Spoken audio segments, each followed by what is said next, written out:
Республиканская спартакиада бригад скорой помощи стартовала в Петропавловске. Сюда съехались 20 команд со всей страны.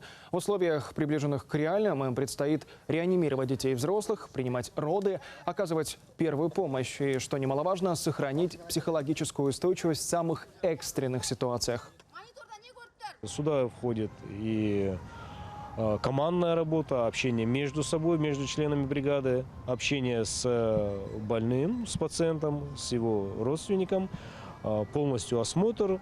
И когда человеку становится критично, когда плохо, надо будет оказать обязательно медицинскую помощь. В повседневной практике это очень даже помогает, потому что здесь мы освежаем, потом практикуем.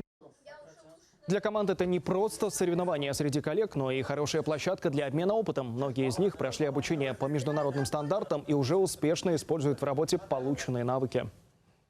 Медицина не стоит на месте, развивается, и медики вместе с ней должны расти. Новые методы, навыки, все, с чем мы сталкиваемся в процессе работы, мы должны здесь продемонстрировать друг другу.